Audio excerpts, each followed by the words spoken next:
Oh,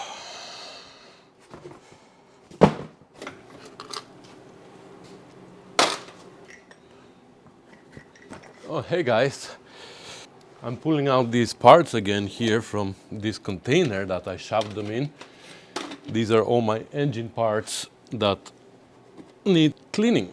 So, by the way, welcome to the next episode of the 1972 GT6 that we're restoring on the Rusty Beauties channel. I believe this is going to be the episode 82. Wow, so many episodes, eh? So I've been putting this part of the engine rebuilding to the side for too long now. And I mean the dirty part where I have to clean all the parts and get them ready for painting so we can assemble them after. But now I think it's time to start doing that because we got a full box of parts here for the engine rebuilding. And I have no excuse now.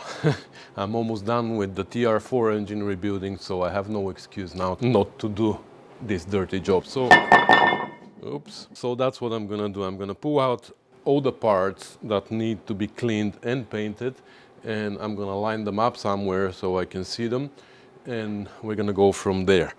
I guess I'm not gonna hold you here for everything, but I'm gonna be showing you every once in a while where I stand because I believe you're already sick and tired of engine videos, so I'm gonna try to keep this one short, only the most important things.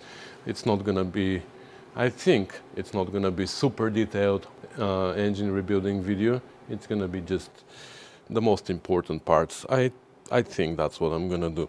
So anyways, let me take everything out and I'll show you which parts we're gonna have to clean.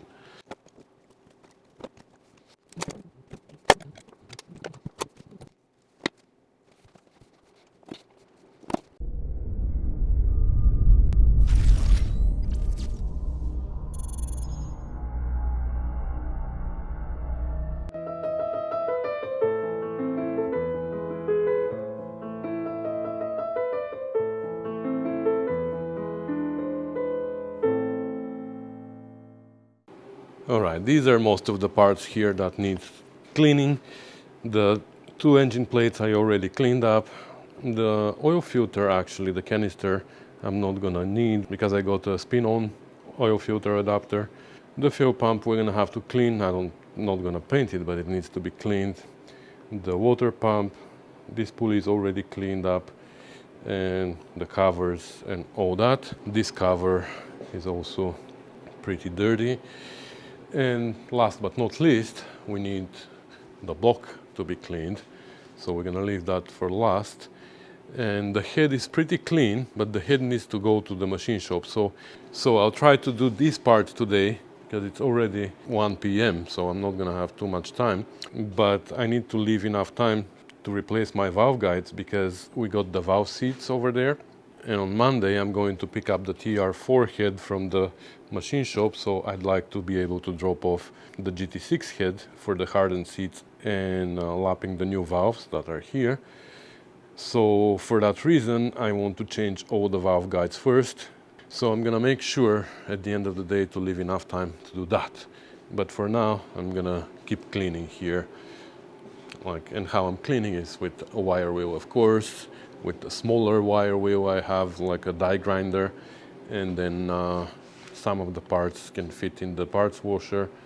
It's just dirty work that you don't need to be here for.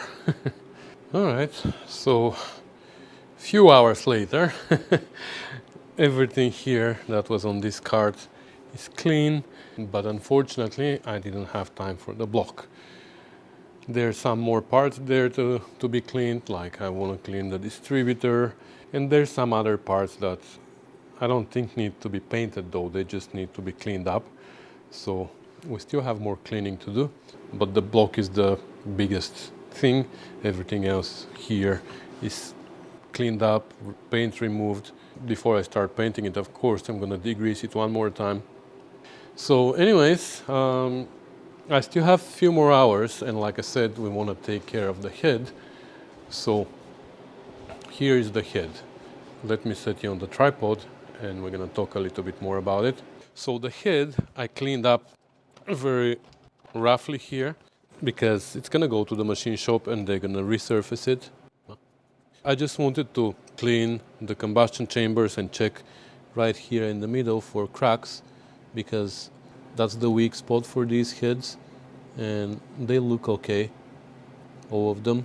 So hopefully there's no cracks. Of course they're gonna Magnaflex it there.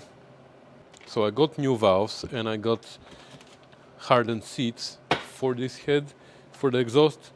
And unfortunately for the intake on these heads, the machine shops refuse to do hardened seats because the two valves are very close to each other. And if you put, let's say, a hardened seat here, a hardened seat on the intake is gonna overlap with this seat.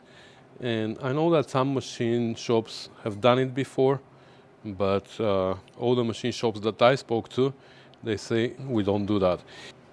Anyways, that's the reason why we're not installing hardened seats on the intake, but the exhaust is the one that suffers anyways. I just want to confirm that the new valves that I got are the right ones, because the exhaust changed over the years. Actually, I don't know what the exhaust valve measured for the very early GT6, 66 to 68, because these valves are not available anymore and I don't know. But yeah, this is the exhaust. But the 61 to 72, I believe that's some of the Mark 1s and all the Mark 2s, and some of the Mark 3s had an exhaust valve that was 1 1/4, 1 250 thou, and the later Mark 3s had a smaller exhaust valve, just like the TR6 made a change at some point around 72. So from 1.250 became 1.195, the exhaust valve. So here we have the large one, even though it looks a little bit too large to me. I don't know why, but it looks a little bit too large. I'm gonna go get one of the old ones. I'm not crazy. It is the same. Just I got scared for a second that I ordered the wrong ones. Yeah, 1.253, whatever. And this one is 1.253, whatever. Okay, so we have the correct exhaust valves. We have the hardened seats. And let's check quickly the intake as well. So the intake valves are the same for all years, I believe. And they're just like the TR6 valves. Perfect. And here we have also valve guides. Dun, dun, dun. Here, unlike TR4, the valve guides are different for the intake and exhaust. And the difference is in the length. The diameter, the OD and the ID are the same, just the length is different. And we're gonna go and replace them now on the press. When I was replacing the valve guides on the TR4, I showed you that someone gave me a Churchill tool to replace the valve guides, but the drift, or whatever it's called, is broken for exactly this size. So I need to repair that. For this reason, I have to use my own tool again. And this is the old one that I made before out of a boat.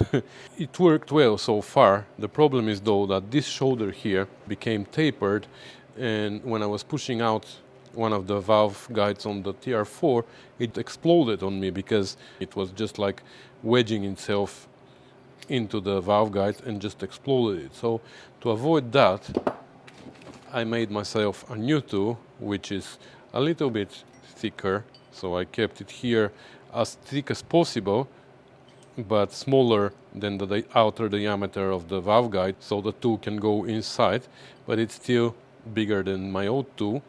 And here too, this part that goes inside, it was too short on this one, and it was pretty loose, where this one I made, it's still a little bit loose, but it's not too loose. I just didn't want to make it too hard for it to go in, so because I don't want to scratch the inside of the valve guides with it, right?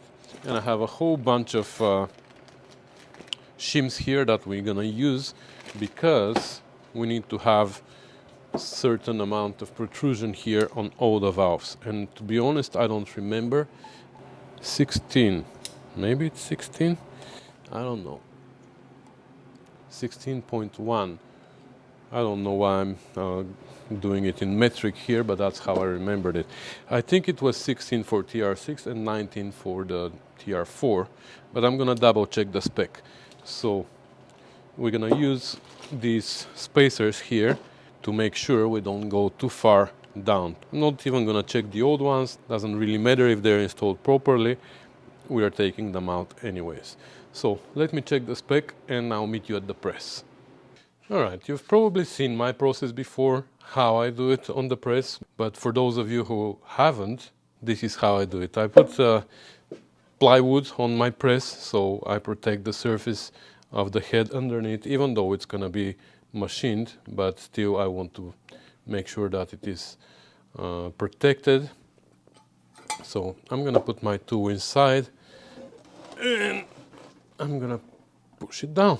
Alright, let's see. I just started somewhere from the middle because it's the easiest, but when we're doing the last one, I need to hold the head from falling, so for demonstration purposes, this is easier. Okay. There you go. They pop when they start going, and after that, it should be easy. That was a long one.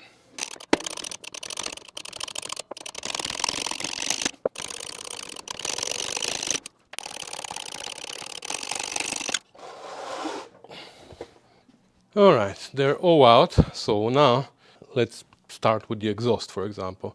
So how I do them when they're different, I don't go and install them one by one as they go. I just go and I install all the exhaust and then I install all the intake so I don't mess it up. Alright, so what I have here is two spacers, something that I use as spacers that add up to 16 millimeters here. Yeah, I went and I checked.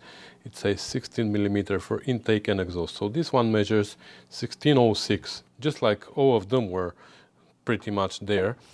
Again, for demonstration purposes, we're gonna start somewhere in the middle. So how it goes, it's both sides, first and last are exhaust, and then we have a pattern. 2 intakes, 2 exhaust, 2 intake, 2 exhaust, 2 intake, and 1 exhaust at the end. That's the pattern. So we're gonna start with this one. Let's say this is exhaust, right? Exhaust, intake, intake, exhaust, exhaust. Yes. So let's start with this one. And I brought only the exhaust here, so we don't get confused. Okay, I had to wash it with paint thinner because packaging made them sticky. So they don't have direction. Both sides have bevels here. So we can put our spacers inside. And here now we're gonna put a washer because we need a wider shoulder to stop it when we reach the spacers, right? And then we're gonna put it like this. Come on. Just a little bit more.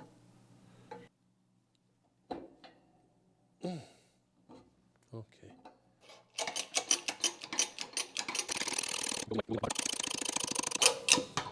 Now here I start spinning this nut or the spacer, so I make sure that I don't get it too tight, because if you press it harder you might go past, even though the spacers are the exact amount. Sometimes the washer bends or I don't know what happens, but you go past. So as soon as it stops spinning, that's where I stop.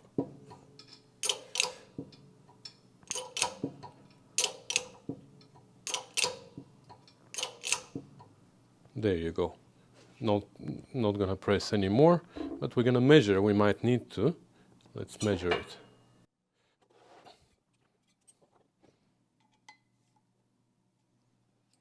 $16.24,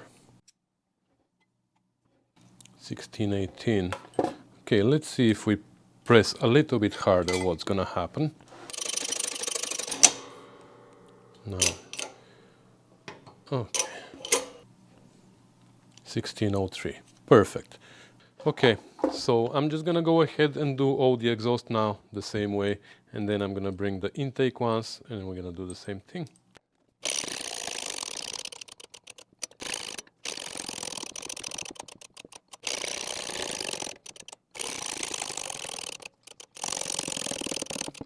and the intakes are the shorter ones. So, by the way, here on the packaging says intake exhaust, valve guide intake exhaust, but that's because for TR6 and GT6 they're used only as an intake, but for TR2, 3 and 4, not always actually, because some of the TR2, 3 and 4 heads have 3/8 valve stem here, inner diameter, and the later ones I believe have the 5/16 like this one. So anyways, the ones that use 5/16, they can use this guide as intake and exhaust for TR2, 3 and 4. But for GT6 and TR6 it is only intake.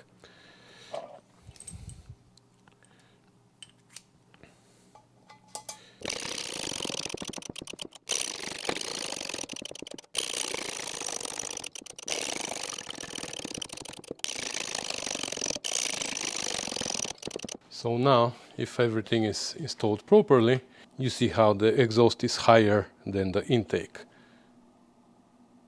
Don't know if you see it well, but it is perfect everywhere.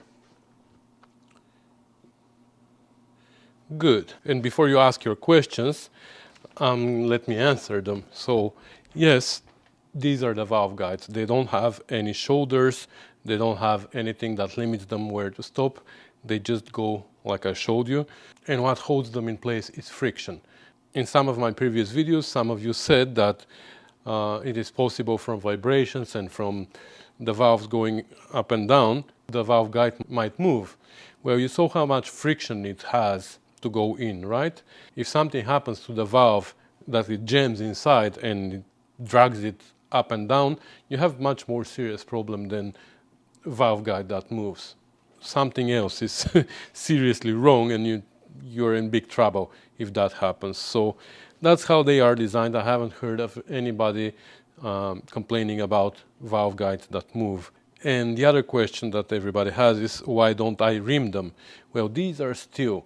They come from the factory, so this is an old one because the new ones are in already, but they come machined pretty well, so the outer diameter and the inner diameter are perfect and match our valves. And because they're steel, they don't change the inner diameter as they go in. The bronze ones are the ones that require rimming after you install them in place, because the bronze is softer, and as you press them in, or anyway, even if you use the Churchill tool to push them in, still there's a possibility that the inner diameter changes. So that's why the bronze ones, you need to go and rim them after they're done.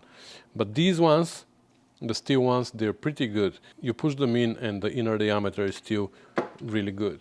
So just to make sure that everything is okay, I'm gonna put the exhaust valve, the intake valve, into all the intakes ones.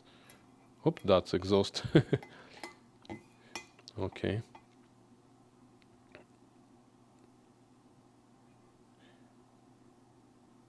And there's no play.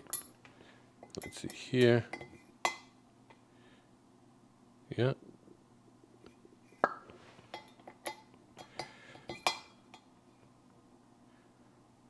Perfect. All right, in this case, we are ready to take it to the machine shop on Monday. I'm gonna ask them to shave here a little bit as well, and that's it. All right, so I didn't show you all this, how I took it apart, because the camera was busy recording Nicola welding on his Miata. So today we're doing a little bit of Miata and GT6, but I took my distributor completely apart. It was pretty dirty outside and inside, just from sitting for so many years. So I took everything apart and I cleaned it up, and at some point we're gonna assemble it together, not today, but we're gonna assemble it together so you can see how everything goes. We're gonna lubricate, etc., etc. So sorry that I didn't film the taking apart for you, but I believe the assembling is what matters.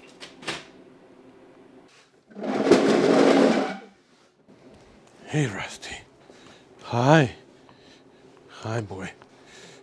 All right guys, it's about I don't know, 2, 3, 4 weeks later. I don't even know how many.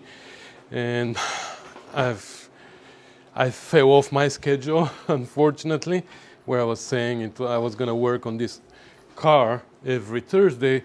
Well, every Thursday something happens and I have to work on something else, or I have to be somewhere else. And then I say, well, I'm going to compensate. I'm going to work on the weekend, or I'm going to work on Monday and I will compensate for that. Nope, never works. Never happens that way. Anyways, it's Friday today, so I'm compensating for a Thursday that was weeks ago. So I have all these parts here cleaned up and ready for paint. They just need to be degreased, but I want to prepare the block as well. I want to have everything prepared for painting and then paint everything at the same time, right? That's what I'm going to be doing today. And again, I'm not going to film a lot because it's just cleaning, just degreasing. I just want to show you around to see what condition the block is in, and maybe I'm going to show you some results after. I replaced some of the lighting, so we have a little bit more light. I need to put more lights in that corner over there. I have them in that long box, but whatever. So this is what the engine block looks like right now. Lots of dirt and grime on it. Gasket still. Rusty is gonna use it as a doghouse, I guess. What, boy? You're not supposed to be here. And look at this side. It's pretty grimy, eh? What do you think, Rusty? Are we gonna be able to clean it up, or just forget about it, assemble it as it is, right? I know. And go for a walk. Maybe go for a walk. Yeah, so much better go for a walk than just cleaning up parts here.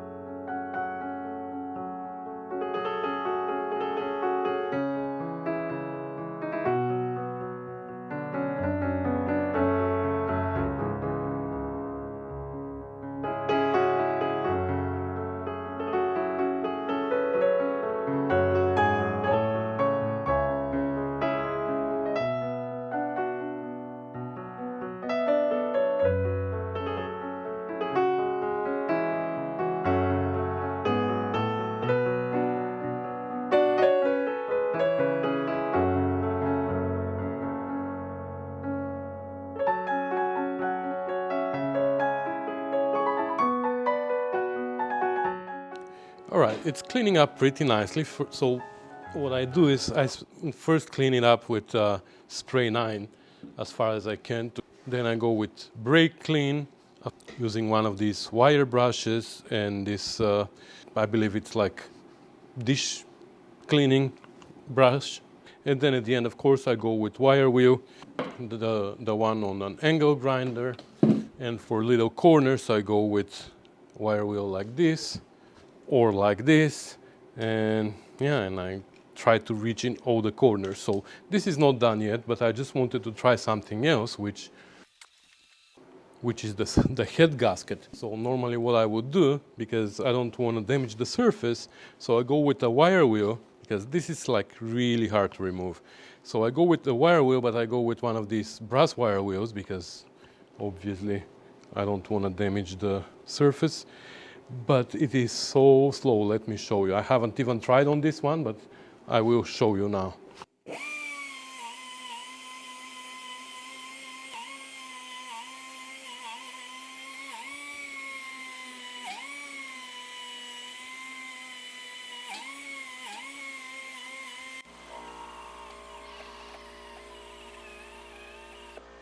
So as you can see here, it works, but it takes forever. And I think I found a better solution for that though. Let me show you. This is what I've done with something else. I found this paint stripping wheel, which we use on sheet metal to remove paint without removing metal. So I tried here and it worked really well. The thing is, it gets worn really fast, so this wheel was already gone. But anyways, let's try.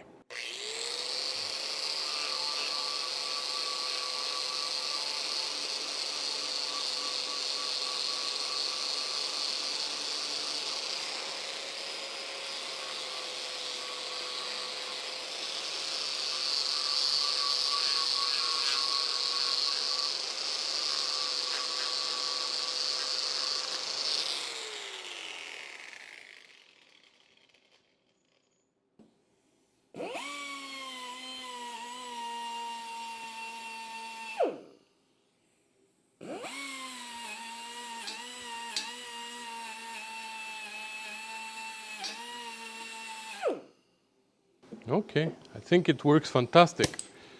All right, so this is the area where I did with the wire wheel, and in this area I did it with the paint stripping wheel, and even here I did with the paint stripping wheel, but I was a little worried that actually this wheel gives different pattern of scratches, which means it's removing metal. But then I went with the wire wheel here, in this area from here to here, just went over it, and you see the same pattern from the fly cutter, I guess, whatever they surfaced the deck in the factory with. You can see that the same pattern that's here continues here, where we already did it with the paint stripper. So let me actually go everywhere here and run the wire wheel to see if the pattern is going to change back to this pattern, which is going to tell me that we don't take metal away. Because if we're taking metal away, we're already in a stage where we have to take the block to the machine shop. But I don't think we are.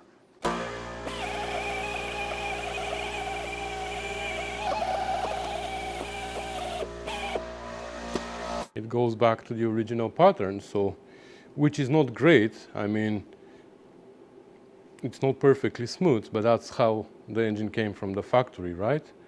So I'm gonna finish it with the paint stripping wheel.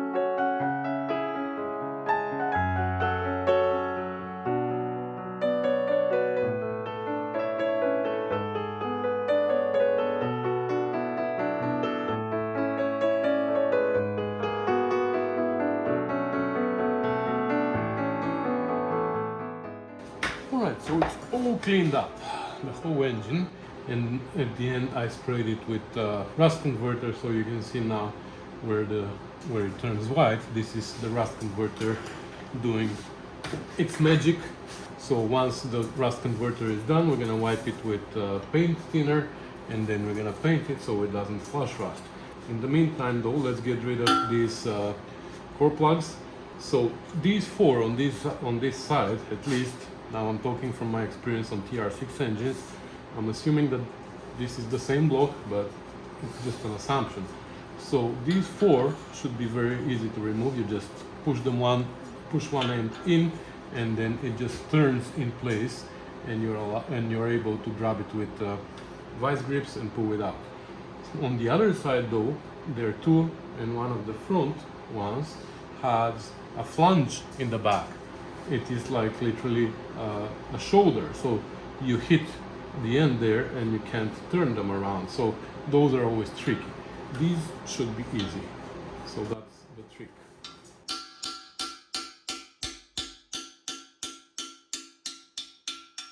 See how they turn. Now we can grab it with vice grips and pull it out like this. Easy peasy.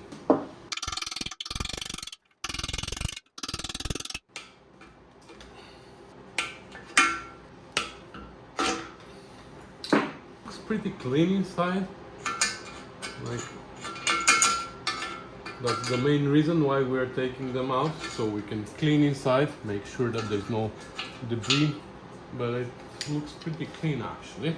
Now here on this side, the little one has shoulder on one side, it has shoulder on this side only, so we have to hit the other side. If we hit here, it's gonna hit the shoulder and nothing is gonna happen. If we hit here, it's gonna be able to turn around just like the big ones. This. And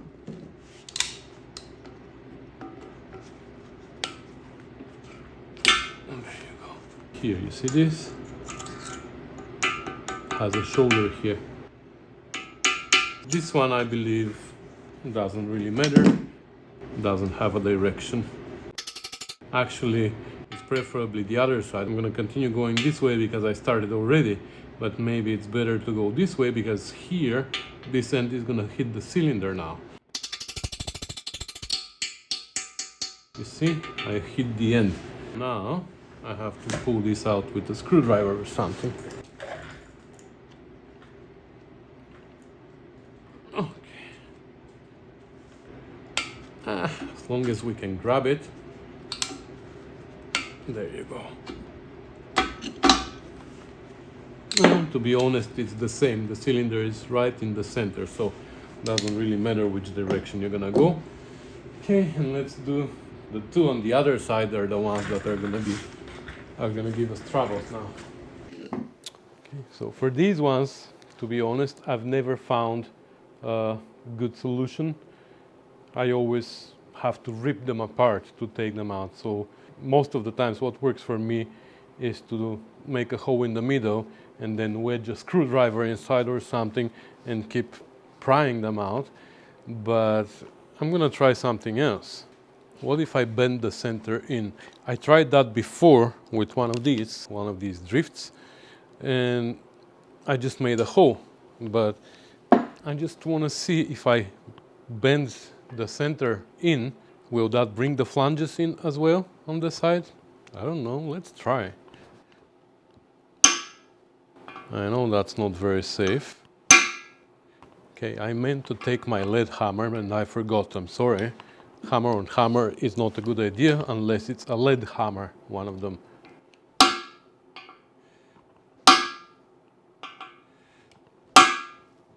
No. Doesn't help much. Alright, so let's go the same way again. Make a hole.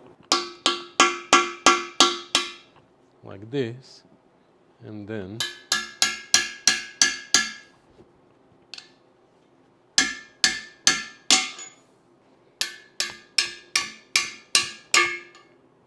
I just don't want to damage the block here.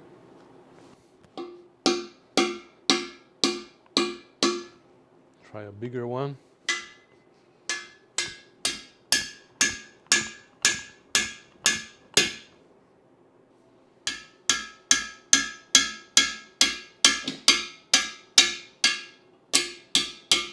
There you go. That's the only way that ever worked for me. Oh, come on.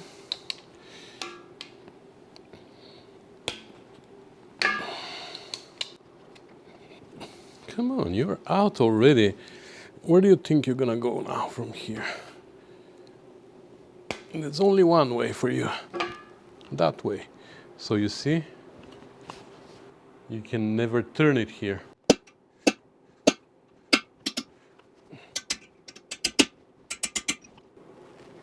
Start.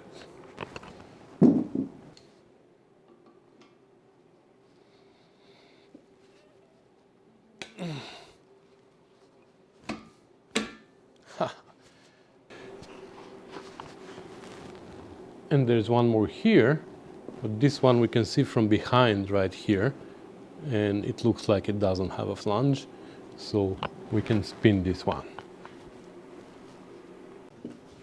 I even have the feeling that we can grab it directly with the pliers. Almost. Okay. Well, we're gonna have to spin it then.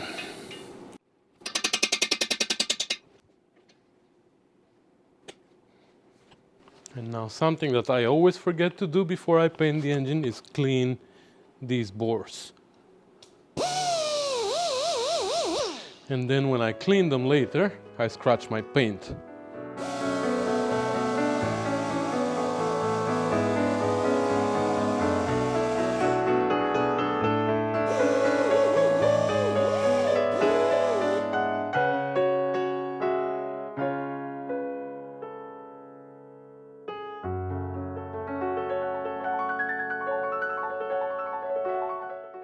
So I went and I even wire wheeled the white dust that the rust converter converted the rust into.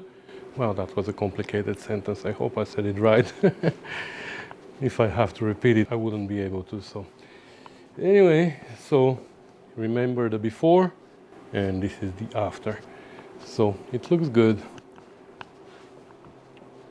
Before, after. There you go. So now it's ready to be painted. Oh, by the way, I tried to remove those and I gave up. I rounded the hex inside here and inside one of these, and I said, okay, that's my clue here that I shouldn't touch those, because ask Chef Tash why. Anyway, it's ready to be painted. So we're gonna put it to the side, and together with the other parts that are ready to be painted, one of these days we're gonna paint it. But now I actually cleaned up the garage a little bit, put tools away and everything, because tomorrow Mr. Chef Tash is coming and we're gonna do some work on his engine. So anyway, that's gonna be it for today.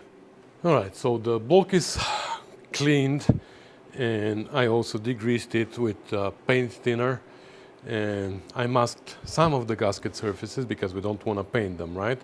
So here I put the oil canister because just to protect the surfaces inside, but we are not going to use this oil canister. We bought a spin-on oil filter adapter. So I just masked here, here, and the top surface, because here is where the head goes, and we don't have the head right now because it's in the machine shop. On the other side I haven't masked anything, and the front I haven't masked, even though there's a surface here, a gasket surface that we don't want to paint. But also these here, the front engine plate and the rest of the covers here, they also have gasket surfaces that we don't want to paint, and we don't want to paint them inside as well. So instead of masking them, I will just assemble them on the block, and this way all the gasket surfaces are going to protect each other. That's how I do it normally. Let me show you. Like this. So you see, otherwise I had to put the engine plate, for example, here and mark where it goes and mask the inside and leave this exposed and all that. And then I had to put the cover on the engine plate and again mask and whatever. This way it's so much easier. The same way for the cover. If we had the head here, I would have put the head on top also and the cover on top of the head and paint everything at the same time. I mean, they're going to be different colors, but at least for the priming procedure, we can go and paint them like this. This cover, for example, I like to paint it silver usually, and this one, but I can still use it here to paint the engine black, and maybe there's going to be a little bit of an overspray on the cover, but then I can just spray the silver over the overspray, you know what I mean? I can even put some cover underneath with two bolts and paint that as well together. But this means I have to paint upside down, and I don't like that. So that's how I paint on the some cover usually. About the color, it is my standard colors. I'm not gonna go crazy. I'm gonna go black engine with silver front cover. Maybe the water pump also might be silver. We'll see. This is gonna be silver, just the regular colors. We're not going fancy schmancy here. All right, so most of the parts are primered. Here we have engine plate, the rear engine plate. Of course, I couldn't put on the engine, but that doesn't really matter because I don't need this part here painted because that's covered by the engine plate, you know. So at the back of the engine, that's the only part that I need. So everything is primered here. There's more parts here. And even here they're hanging, and I have a few more here that I still need to degrease, like wipe with thinner. Actually I ran out of thinner, so I switched to acetone. So we're gonna primer these as well. Even this I want primered and painted. But now that the primer is pretty much dry here, I'm gonna start actually with the color. So I'm gonna spray this black. That is black, like I said. We will see what color I'm gonna paint everything. Rusty, we're gonna paint silver, right? You want to be silver?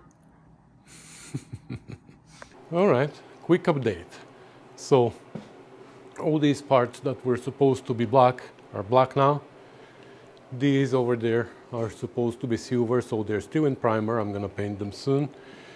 I moved these covers now here because they have to be silver too, and we're gonna spray those, and the engine is ready.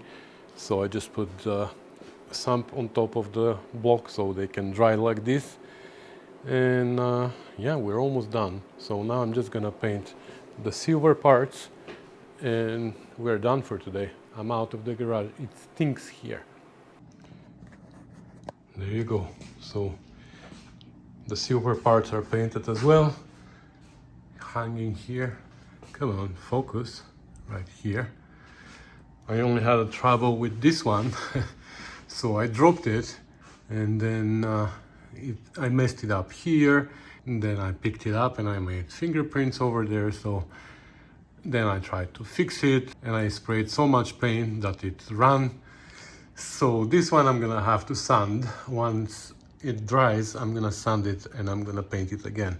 But everything else looks great. Black is black, silver is silver. So, yep.